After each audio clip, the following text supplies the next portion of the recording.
Tal vez te preguntarás, ¿por qué estoy a punto de hablarte de una película si esto es un canal de videojuegos? Bueno, algo así. En realidad siempre deseé hacerlo como una especie de homenaje a la cultura pop de lo nerd, lo freak, otaku, gamer o el género subcultural que prefieras.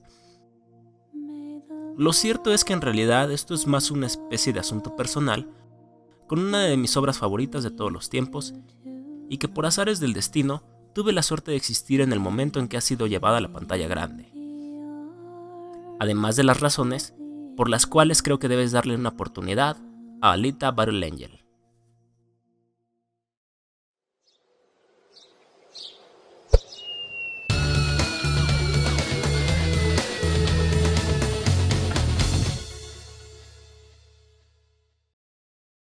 A lo largo de la historia del cine, desde su nacimiento por el inicio del siglo pasado, década con década, algún tema nuevo ha capturado nuestra imaginación, agotado nuestros bolsillos y nos ha transportado al menos durante unas horas a un mundo alterno, ya sea de ciencia ficción o basado en la realidad. Así pues, desde los filmes fantásticos de Méliès en 1900, el séptimo arte ha parecido tener ciertas obsesiones más o menos definidas, en parte por el contexto cultural del momento, es decir, la realidad en que la audiencia se encuentra inmersa en el espacio temporal que le ha tocado vivir, lo cual a su vez forma un apetito o inclinación, preferencia hacia ciertos temas en particular, y en parte la habilidad del medio para explotar esta demanda a través del celuloide. Las primeras animaciones y los dramas casi griegos entre 1910 y 1920, empezando la década de los 30 y con la llegada de la sincronización del sonido y la imagen, la fiebre por los musicales llegó a un punto clave. En 1940, y aunado al estallido de la Segunda Guerra Mundial, las historias de guerra se convirtieron en el tema popular, así como el cine negro de héroes solitarios y casi incorruptibles. Para 1950 y con el fin del conflicto, las historias de corte bíblico, las películas de vaqueros exaltando el espíritu salvaje y valeroso norteamericano, y el cine asiático como un toque de ironía, se apoderaron de las mentes de los espectadores durante la década. Después de los problemas asociados a la prohibición y la exaltación a figuras míticas de los gángsters, los 1960 entregaron una enorme luz de estas historias. La década de los 70 fue la época del cine de guerra de Vietnam y artes marciales, las historias de antihéroes y el nacimiento de Star Wars. Para los 80, el cine de acción y los conocidos como slasher films dominaron el medio, además de marcar el renacimiento del cine nipón, especialmente en el anime. En 1990, pudimos disfrutar de un momento de transición en el cine con el nacimiento de los efectos generados por computadora y algunas de las obras más relevantes de Disney. Hace falta mencionar que fue la época en que Terminator 2, Titanic, The Matrix, Jurassic Park, El Rey León, Aladdin y Toy Story vieron la luz. Bueno, ya lo hice. Y así es como a partir del nuevo milenio hemos visto la generalización de las películas animadas por computadora, de la normalización del CGI en el cine live action, y de los intentos fallidos de Hollywood por encontrar la nueva fórmula para despojarnos de nuestras quincenas. A partir de finales de la década pasada y a lo largo de esta en que nos situamos, el cine de superhéroes con sus obvios y bastantes duros tropiezos parece haber cumplido su tarea, pero ello no ha detenido a los gigantes de la industria en buscar una combinación para intentar ganar en una batalla cada vez más compleja. El nuevo cine de terror, los refritos, las adaptaciones de novelas juveniles y sobre videojuegos han fracasado una tras otra de igual manera que las adaptaciones de un medio prometedor, pero que no han logrado entender y que con cada fiasco nuevo que nos han lanzado a la cara, pareciera que nunca lo harán. Bodrio tras bodrio, millones de fans a lo largo del mundo han visto de manera impotente cómo los directores, casas productoras, escritoras, etc., el conjunto de entes que componen lo que conocemos coloquial y generalmente como Hollywood, han descuartizado y convertido en cadáveres apenas reconocibles a sus personajes e historias favoritas, y el récord es realmente terrible. Tanto que pareciera innecesario mencionar cintas tan terribles y vergonzosas como Dragon Ball Evolution o Death Note. Sé que no soy el único ahí afuera que lo ha comentado o ha expresado, que un gran problema con los pésimos intentos de adaptaciones que ha hecho Hollywood sobre obras del anime o manga radica en el hecho de que ambos se generan en espacios culturales totalmente distintos. De la misma manera, y para hacer una analogía competente, no es igual jugar un RPG de corte occidental que un JRPG. Son semejantes, claro. Hay muchos aspectos que se entienden de manera universal, pero la narrativa, la profundidad de los personajes, sus personalidades, la música, etc., son aspectos que por muy fantástico que sea el mundo en que están situados, llevan impregnados la cultura y el modus vivendi de cada una. Este aspecto en particular es el que pareciera les es más complicado de digerir y que de alguna manera extraña creen a la audiencia incapaz de tolerar, entender y aceptar. Tal pareciera que ellos, en su infinita sabiduría, son los únicos que tienen la fórmula perfecta para contar historias. Ello ha llevado a la deformación de la identidad de los materiales originales, dando como resultados, bueno, lo que ya he mencionado. Sin embargo, el arte, y me permito aquí utilizar el término arte de una manera liberal, para definir en general las expresiones que pudieran caber dentro de él, incluido el cine, anime y el manga japonés, han demostrado una y otra vez ser capaces de penetrar los corazones y mentes de las audiencias occidentales sin necesidad de retoques o ajustes por parte de una minoría incapaz de entenderlos, entre ellos los críticos. Oh sí. Estos señores son los que creo realmente son los responsables de este problema en la mente de los productores, pero volveremos a ellos más tarde. Esta especie de miedo a no lograr captar la atención de la audiencia, derivado claro está de las fuertes inversiones monetarias que el cine de blockbusters actuales implica, al menos de la manera en que yo lo veo, siempre ha supuesto una presión enorme sobre los filmes que de las historias niponas pudieran adaptarse. Aun cuando han intentado luchar contra ello y presionar hacia el lado contrario, suele por lo general haber una cuota necesaria de aspectos occidentales que deben colarse para que el proyecto resulte aceptable a los ojos y billeteras de los productores. De tal manera que estas necesarias distorsiones nos entregaron el año pasado la cinta de Ghost in the Shell, que si bien no me atrevería a calificar de basura como muchos especialistas hicieron en su momento, no se puede decir tampoco que haya sido fiel a la obra de Masamune Shirow, que de entrada es sumamente compleja y sumamente popular, con lo que las probabilidades iban realmente en contra. En mi muy humilde y rápida opinión, fue una buena historia de cyberpunk, que recreó de manera hermosa escenas emblemáticas del anime, arruinada por un villano genérico y en extremo americano, además de que cargó tristemente con todo el peso del nombre que llevaba a cuestas. Por otro lado, algunas de las mejores adaptaciones con las que hemos sido agraciados me atrevería más a llamarlas traducciones, pues resultan en una reinvención de sus conceptos originales, más una apropiación de ideas originadas en el imaginario japonés que una aplicación directa de estas, lo que ha funcionado mucho mejor, pero que ha hecho a sus obras originales pasar por debajo del radar en muchas ocasiones. Así pues, volviendo a Ghost in the Shell, The Matrix, aunque inspirada en muchas más obras del género, las hermanas Wachowski han citado al mítico manga como inspiración directa para la cinta, aunque me atrevería a decir que tiene también mucho de otra grande obra de Shirow, aunque menos popular, la fabulosa Appleseed. Edge of Tomorrow, protagonizada por Tom Cruise y que si no la han visto se están tardando, está a su vez inspirada en la novela de Hiroshi Sakurasaka, All You Need Is Skill, llevada después al manga por la editorial Shueisha, y la maravillosa Pacific Rim de Guillermo del Toro, que aunque no puede trazársele una línea directa con alguna obra, está obviamente inspirada en el género mecha y kaiju, recabando elementos de Mazinger, Evangelion, Godzilla y demás trabajos similares. Hagamos pues en este momento una pausa técnica, pues me encuentro a nada de ahondar en la trama de la obra de Yukito Kishiro, es decir, hablar de lleno sobre Alita Battle Angel, y aunque quisiera, y créanme que de verdad quisiera, es sumamente difícil hablar de la trama del manga, de la OVA o de la película por separado como entes individuales. Así que sí, no puedo prometer en esta ocasión una opinión libre de spoilers, aunque intentaré que se mantengan al mínimo o sean irrelevantes. Así que mi recomendación es que si no han visto la película, que pausen el video, corran al cine más cercano, disfruten de la cinta y después si gustan, terminen de escuchar esta opinión. También quiero aprovechar el hiato para que nos podamos comunicar en el mismo lenguaje y evitar confundirlos, pues como sucede a menudo, cuando el manga fue traído a Occidente, se hicieron algunos cambios a nombres de personajes y con Alita en particular son bastantes. Por razones de conveniencia, evitaré usar los originales y utilizarlos de este lado del mundo, pues son los que escucharán en la película. Aún así, creo necesario especificar unas equivalencias. Entonces tenemos que Alita es el nombre que se le dio en Occidente a Gali, el nombre original en japonés de Yoko, el verdadero nombre de Alita. También tenemos que el manga llevaba por nombre original Hyper Future Vision Gum, pronunciado Ganmu, o literalmente Gun, arma en inglés, por lo que Gun es lo mismo que Alita Battle Angel. Estas son las más importantes y creo necesarias, así que prosigamos.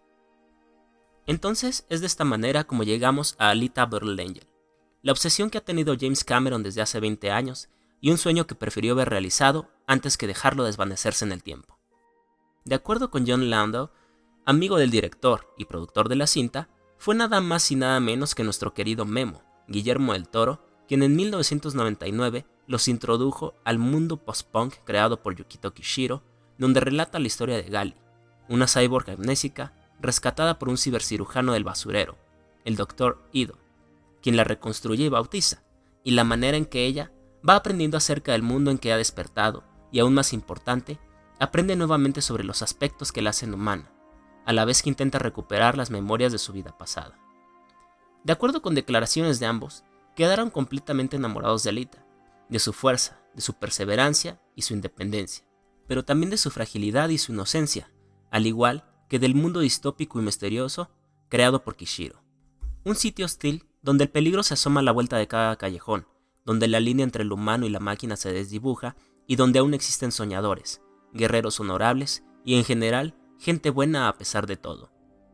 Fue tanta la fascinación de Cameron que adquirió desde entonces los derechos de la obra para poder llevarla a la pantalla grande. Sin embargo, no todo era tan sencillo. Tal y como la mayoría de los grandes directores, el nombre de James Cameron se ha convertido en sinónimo de vanguardia tecnológica y efectos especiales espectaculares, por lo que la tecnología del momento fue el principal impedimento para realizar su visión. Posteriormente, una agenda repleta y el hecho de que Avatar haya sido un éxito a niveles obscenos no hicieron más que posponer el proyecto cada vez más. En fin, creo que esta parte de la historia ya la conocen, pero se las cuento velozmente. Robert Rodríguez, el texicano director de El Mariachi Machete, se reúne un día con James Cameron para los cuates, y le pregunta acerca del proyecto. Cameron le da a leer el guión, y Rodríguez queda fascinado. Así que se ofrece para dirigir la adaptación, a lo que para sorpresa de todo el mundo, Cameron accede. Y así, 3 años más tarde y $200 millones después, nos encontramos en este punto, con el filme proyectándose a lo largo del mundo y estrenándose en China y Japón este fin de semana. A todo este cuento, ¿por qué creo que deberías de darle una oportunidad a la película? Claro, si aún no la has visto. Bueno, y espero que puedas creer que voy a ser completamente sincero contigo en este momento. Sí, como lo dije al principio, soy muy fan de la obra original. Alita es uno de esos personajes que se han convertido en parte importante de mí, de mi vida. Así que de manera más que obvia podrías decir que esta opinión está fuertemente influenciada por ese motivo y que mi fanatismo por el personaje me inclina hacia una opinión positiva. Pero también debes recordar que a veces el fanbase es el principal detractor de las adaptaciones, precisamente por el amor que se tiene al material original. Entonces pues, como un fan de la obra original, Alita Battle Angel, ¿cumple las expectativas? De la misma manera puedo decir como fan que es un sueño hecho realidad. Lo sé. Eso no es para nada objetivo, pero calmaos, que aún no he terminado. Pues el hecho de que llenara mis expectativas no quiere decir que sea una película perfecta o una obra maestra de la cinematografía. La cinta sigue en su mayoría el curso de los 2 episodios en formato OVA lanzados en 1993, tomando a su vez aspectos de los primeros 2 volúmenes del manga y extrayendo fragmentos argumentales posteriores, como es el caso del arco del Motherboard, y los flashbacks sobre la guerra entre el Marte y la Tierra, cosa que en la obra original se presenta en los episodios tardíos. Algunos de los personajes como Shiren o Gregwishka están directamente adaptados de sus contrapartes animadas, y los pequeños cambios realizados al argumento original se pueden notar en su mayoría fueron debido a la naturaleza de llevar esta historia al cine. Ahora, no se puede negar que muchos de los aspectos filosóficos de la historia se encuentran diluidos en la trama diseñada para el filme, que se enfoca principalmente en Alita, su redescubrimiento y aceptación del mundo y su realidad, las relaciones con aquellos que se convierten en parte importante de su nueva vida y por supuesto en las gloriosas, completamente espectaculares y en su totalidad entendibles secuencias de acción. De lado quedan pues discusiones que son expuestas con más profundidad en la obra impresa, como el tráfico de órganos, el abuso de poder, la pobreza extrema y demás temas que, repito, aunque se presentan a lo largo del filme, no forman parte importante para la construcción de esta primera entrega. En cambio, tanto Cameron, Rodríguez y el elenco se enfocan completamente en Alita, creando una especie de historia de origen, si tomamos prestado el término del popular género de superhéroes. y toman demasiado tiempo del espectador para hacer que nos encariñemos con ella, que sintamos a través de ella y sus vivencias la dura realidad de este mundo futurista y que nos identifiquemos con ella, pues todos, no importa quién seamos, somos vulnerables. Este es quizá uno de los principales problemas de la cinta, que al enfocarse demasiado en ella, no deja a otros personajes brillar o desarrollarse de mejor manera. Un ejemplo que personalmente resentí demasiado fue el hecho de que nunca se explique en esta versión la obsesión de Hugo con la ciudad flotante de Salem, hecho que en el manga es de suma importancia y prácticamente sella el amor que Alita llega a sentir por él. Otro cambio que no disfruté demasiado fue la excusa que decidieron darle a Ido para convertirse en guerrero cazador, pues aunque en el material de origen él sí posee un sentido de justicia, es en realidad una adicción a la adrenalina y un gusto por el sentimiento que le produce matar lo que lo motiva a hacer ese trabajo, cosa que nunca le confiesa a Gali. Sin embargo, no todos los cambios son malos, y agradecí realmente la inclusión de los flashbacks sobre la guerra. Christoph Waltz hace un trabajo extraordinario como la figura paterna de Alita, siendo de hecho este aspecto mucho más evidente y natural aquí, a mi parecer, que en sus fuentes de referencia. Además, la justificación que se presenta en la cinta sobre la existencia del cuerpo Berserker me pareció mucho más satisfactoria que en el manga, donde Ido simplemente tiene uno de sobra por ahí guardado. Finalmente, y aunque no representa un gran problema para mí, o creo que para cualquier fan del manga, pero parece ser una constante entre el público en general, la película adolece de huecos narrativos y de un fast pacing. Es decir, todo pareciera suceder muy rápido y en pocos días, lo que repercute en la credibilidad, si podemos llamarle así, del argumento. Y pienso, esto es síntoma de que la película, al basarse en un material hasta cierto punto desconocido, se ve obligada a tener que introducir una cantidad sustancial de narrativa en el espacio de 2 horas, construir un mundo convincente, entregar personajes interesantes y además mantener entretenido al espectador. A pesar de todos aquellos problemas que la película carga, pienso con toda sinceridad que es una obra digna de llevar el nombre de su fuente, pues hace justicia principalmente al personaje y en mi humilde opinión ese es uno de los puntos más importantes a tomar en cuenta con Alita. Sí, estoy totalmente de acuerdo en que todo pareciera suceder muy rápido, que la mayoría del público esté harto de películas que intentan sentar una secuela en vez de enfocarse en la trama de esa misma en particular. Entiendo también el disgusto de algunos fans ante la suavización de la trama y que la película se haya grabado para una clasificación PG-13 o B en nuestro país. Y por supuesto que puedo comprender la frustración con el hecho de que muchas cosas caigan en el terreno del cliché. De manera más que obvia, la relación entre Alita y Hugo, que además ha lanzado una ola de críticas por la manera tan veloz en que Alita cae enamorada de él. Pero al mismo tiempo quiero pensar que muchas de estas reacciones se deben a una incomprensión sobre la naturaleza de la obra original. Y es que ha de entenderse que cuando Kishiro escribió y dibujó a Alita en los 90, muchas de las cosas que ahora son cliché no lo eran en su momento. Desde un principio, era más que claro que Cameron pensaba en esta adaptación como una entrada a una serie de secuelas. Y aún así, cualquier lector del manga concordará conmigo en que la historia y aventuras de Alita son demasiado extensas como para intentar darle un principio y un fin definitivo en los 144 minutos que dura la cinta. Era obvio también que el carácter de culto, por no decir lo desconocido que es el cómic fuera de su país de origen, nos llevarían a una adaptación carente del gore y la crudeza de este, con el propósito de apelar y atrapar un público más amplio, y para ser sincero es algo que agradezco, pues de otra manera no se estaría hablando de Alita como sucede en este momento, como un hito tecnológico y cinematográfico, casi hablando del nuevo salto de la integración del CGI fotorrealista, pues seguramente el presupuesto y tecnologías empleadas no se habrían comparado de haberla filmado para una clasificación R. Además, en mi humilde opinión, esto no afectó en gran medida el producto final, pues Rodríguez empujó los límites de lo permitido por la clasificación y nos entrega secuencias de acción exquisitas que conservan un gran nivel de crudeza y con un detalle visual y una fidelidad igualmente sorprendentes. Ahora bien, en cuanto al romance de Alita con Hugo y la disolución de los temas más profundos que toca el manga, me cuesta trabajo también entender estos puntos de vista, pero creo que estoy siendo muy subjetivo, y estoy apoyado por mi conocimiento previo de los personajes, pues a mi parecer, sí, es muy veloz, quizá hasta el punto del absurdo, pero así es como sucede en todas sus presentaciones, impresa, animación y ahora live action, puesto que, y hablemos entonces de estos temas profundos, que aunque se presentan en la obra original y son importantes, la razón de existir de esta historia es y siempre ha sido Alita. Y regresemos entonces a la historia de amor que aqueja a muchos. Pues nuevamente es así como se presenta, y es así como debería de ser. Se supone que sea apresurado, torpe e idealista. ¿Es acaso necesario que tuvieran que recordarnos que ella no sabe nada del mundo?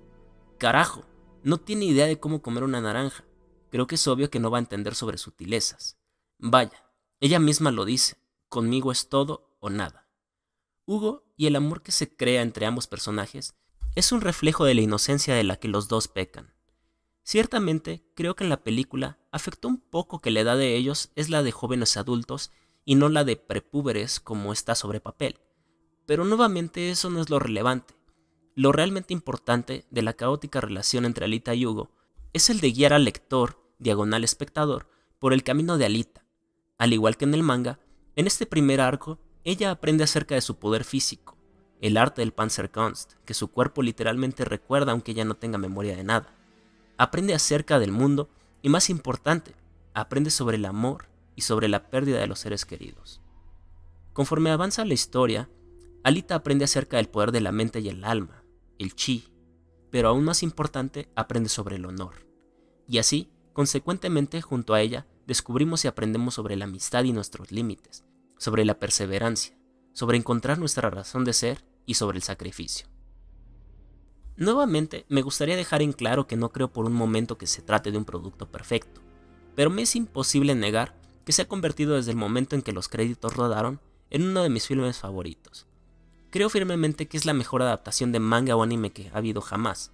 Es un espectáculo visual impresionante y ciertamente marca un hito tecnológico sobre lo que es posible lograr a través de la magia del cine en la actualidad. Y por supuesto, reforzó mi amor por el personaje en gran manera. El trabajo de Rosa Salazar al encarnar a Alita la dotó de todo aquello que ella busca durante el transcurso de la película, de humanidad. Y es algo que no se puede ocultar. Esta es una adaptación que está hecha con mucho amor y respeto por el material original. Es obvio el cariño que todos los involucrados tienen por la obra de Kishiro, y por Alita principalmente, desde el cuidado a detalle de los diseños de Alita y los demás cyborgs, las hermosamente violentas y fáciles de seguir escenas de acción, la personalidad de cada uno de los personajes impresa por los actores, y la replicación de escenas tanto del anime como del manga de manera directa. Inclusive la alusión u homenaje a materiales más oscuros, como la pequeña animación en 3D sobre Motherboard de 1998, demuestran la pasión con la que la gente implicada en la realización de esta cinta le imprimió al trabajo realizado. Y claro, también es innegable, yo también tuve mis dudas sobre los implicados. Cameron, obsesivo y cada vez aplazando más la realización de este mundo. Rodríguez, conocido por hacer películas con presupuestos mínimos y con una fuerte inclinación al cine de serie B. El primer tráiler fue recibido con muchas dudas, a mí me gustó mucho, pero eso no borró la preocupación ante una trama totalmente deformada. Las críticas en Rotten Tomatoes y la mala publicidad que le han hecho los Social Justice Warriors no ayudaron tampoco. En fin, la mayoría puntos válidos después de los fiascos a los que hemos sido sometidos cuando se trata de adaptaciones de estos hermosos medios japoneses. Pero, y ya para finalizar, afortunadamente todas estas dudas y temores se han desvanecido después de ver la cinta, y el cariño con el que fue realizada. Además, ¿por qué debería preocuparme yo o ustedes por lo que algún crítico como este piense de la cinta, cuando es claro que no tiene idea de qué está hablando? Y por otro lado, la actriz que encarna a Alita ama tanto al personaje que jura haber coloreado todo el primer tomo del manga. No sé ustedes, pero creo saber con quién me quedo yo. Y es por eso que creo que debes darle una oportunidad a esta maravillosa obra. Vela en el mejor formato posible y mandemos un mensaje claro de que las buenas adaptaciones de anime o manga son posibles y son rentables. Hola de nuevo, ángeles de batalla.